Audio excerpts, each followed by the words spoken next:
Hello guys, welcome to Pakistani fair reaction. तो कैसे हैं आप सब? उम्मीद है आप सब खैरियत से होंगे, ठीक होंगे और आबाद होंगे। हमारी दुआ यही, आप खुश रहें, आबाद रहें। मेरा नाम है अफान। तो आज हम जानेंगे Pakistan versus India military power के बारे में। तो बिना किसी देरी के काउंट डाउन करते हैं 3, 2, 1 एंड स्टार्ट। दोस्तों, दुनिया की 10 सर्वश्रेष्ठ मिलिट्री फौज रखने वाले देशों में शामिल भारत और पाकिस्तान एक दूसरे के सबसे कट्टर दुश्मन देश हैं। ये दोनों ही पड़ोसी देश इतिहास में एक दूसरे से युद्ध भी कर चुके हैं और उसके बाद भी इनके बीच कई बार युद्ध जैसे हालात भी पनप चुके हैं। और जब भी इन दोनों देशों के बीच कोई बड़ा राजनीतिक या सैन्य विवाद शुरू होता है, तब पूरी दुनिया की नजर उस पर होती है, क्योंकि ये दोनों ही देश न्यूक्लियर पावर रखने वाले देश हैं, जिनके बीच यदि कोई परमाणु युद्ध होता है तो इसका खामियाजा पूरी दुनिया को भुगतना पड़ सकता है। लेकिन साथ ही हथियारों के सौदागर देश तो यही चाहते हैं कि भारत और पाकिस्तान के बीच बिना परमाणु युद्ध के भी सैन्य विवाद चलता रहे, ताकि उनके हथियार लगातार बिकते रहें।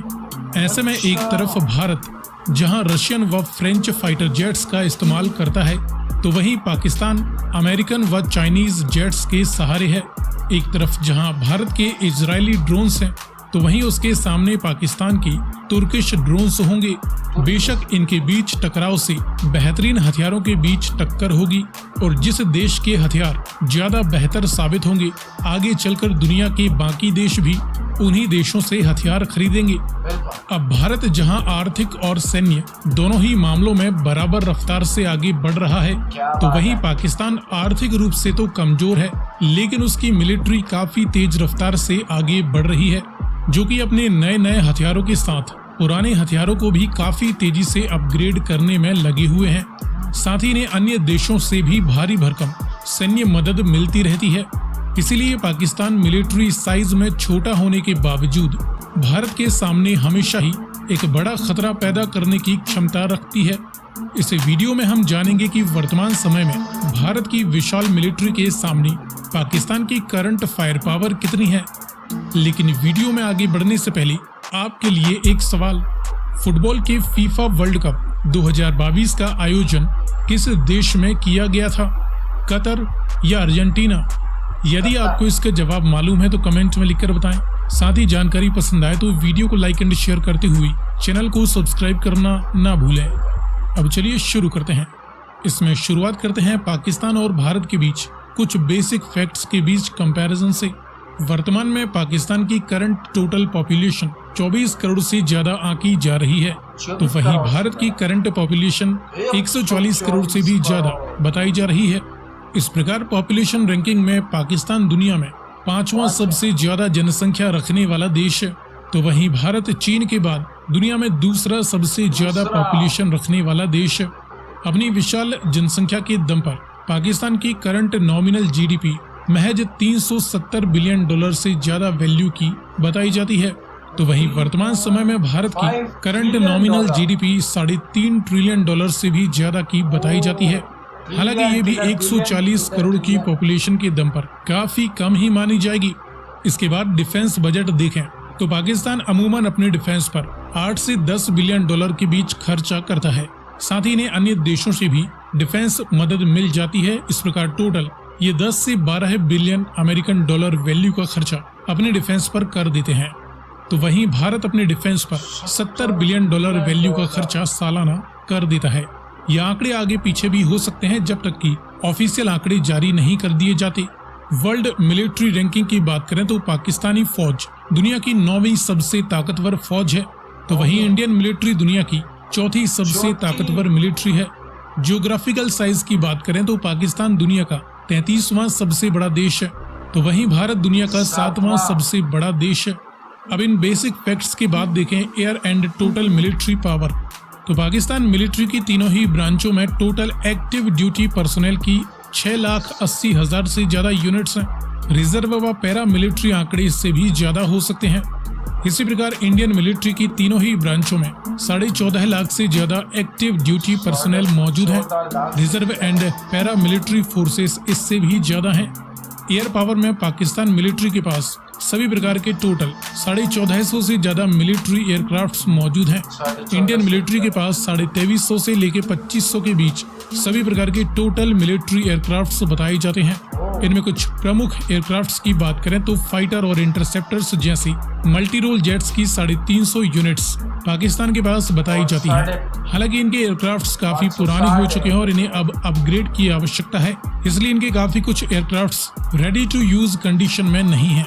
इंडियन मिलिट्री के पास 560 से ज्यादा मल्टी रोल जेट्स मौजूद हैं और ये पाकिस्तानी मल्टी रोल जेट्स के मुकाबले काफी बेहतर और अपग्रेडेड कंडीशन में है।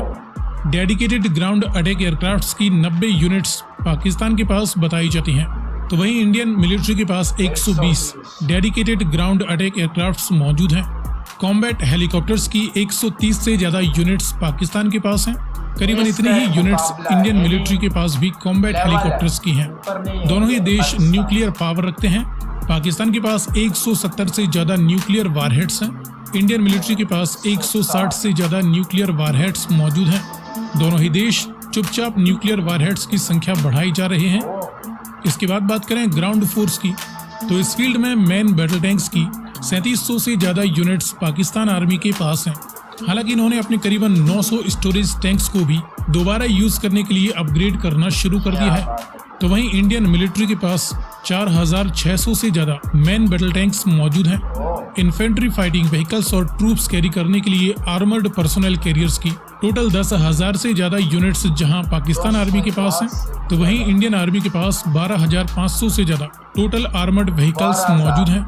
सेल्फ प्रोपेल्ड हवित्जर्स की 1200 यूनिट्स पाकिस्तान के पास बताई जाती हैं, जिनमें पुरानी सोवियत समय की व कई updated Chinese self propelled guns भी शामिल हैं। इंडियन मिलिट्री इस फील्ड में काफी पीछे है, जिनके पास केवल 100 के करीब साउथ कोरियन सेल्फ प्रोपेल्ड हवित्जर्स मौजूद हैं। हालांकि अपनी स्वदेशी सेल्फ प्रोपेल्ड हवित्जर्स को भी जल्द ही सेना में इंक्लूड करने वाले हैं। इसके बाद टाउड यानी फील्ड आर्टिलरी गन्स की 3300 यूनिट्स जहां पाकिस्तान आर्मी के पास हैं, तो करीबन इतनी ही टाउड आर्टिलरीज इंडियन मिलिट्री के पास भी मौजूद हैं। यहाँ पर भी पाकिस्तान ने अपनी काफी पुरानी सोवियत समय की टाउड हवित्जर्स को इस्तेमाल करना शुरू कर दिया है। इसके बाद मल्टीपल रॉकेट लॉन्चर्स की 1700 से ज्यादा यूनिट्स पाकिस्तान के पास हैं, तो करीबन 1500 से ज्यादा यूनिट्स इंडियन आर्मी के पास भी मल्टीपल रॉकेट लॉन्चर्स की हैं। इसके बाद देखें नेवल पावर, तो इस फील्ड में बड़े एयरक्राफ्ट कैरियर्स की कोई यूनिट्स पाकिस्तान नेवी के पास नहीं है। भारत के पास 2 बड़े एयरक्राफ्ट कैरियर्स मौजूद हैं। साथ ही पाकिस्तान के पास दुश्मन की समुद्री ताकत को ध्वस्त करने के लिए कोई बड़ा डिस्ट्रॉयर शिप नहीं है। भारत के पास कुल 11 डिस्ट्रॉयर शिप्स मौजूद हैं। फ्रिगेट्स की 8 यूनिट्स पाकिस्तान के पास हैं, जो कि काफी हैवीली आर्म्ड होती हैं और इन्हें ही ये अपने मिसाइल गाइडेड डिस्ट्रॉयर के तौर पर इस्तेमाल करते हैं। भारत के पास कुल 12 फ्रिगेट्स मौजूद हैं। कॉर्वेट्स की 6 यूनिट्स पाकिस्तान नेवी के पास हैं, तो वहीं करीबन 19 कॉर्वेट्स इंडियन नेवी के पास भी मौजूद हैं।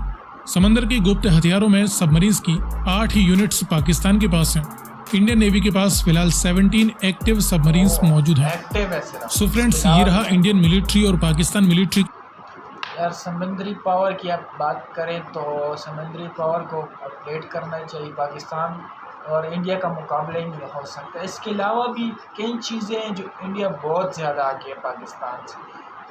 तो यार ये जो है ना मुकाबला मैं कहता हूँ कि हो ही नहीं सकता। और पाकिस्तान जो है ना वो पुरानी चीज़ों को अपडेट कर रहा है। इंडिया जो है ना वो नई चीज़ें बना रहा है और नई चीज़ें, और इंडिया का ये है कि जो चीज़ें बना रहा है वो पूरी दुनिया कह रही कि हमें भी चाहिए। यानी वो कह रहा जो है ना वो जो चीज़ बनाता है वो अब पूरी दुनिया में भेजी जा रही है। जिधर अब वॉर जो शुरू हुई है उसमें भी ज़्यादा जो वो है वो इंडिया की वो है ज़्यादा जो है। और आपका क्या कहना है इस कमेंट सेक्शन में ज़रूर बताएं। तो आज के लिए इतना ही, तब तक के लिए अपना ख्याल रखिएगा। बाय।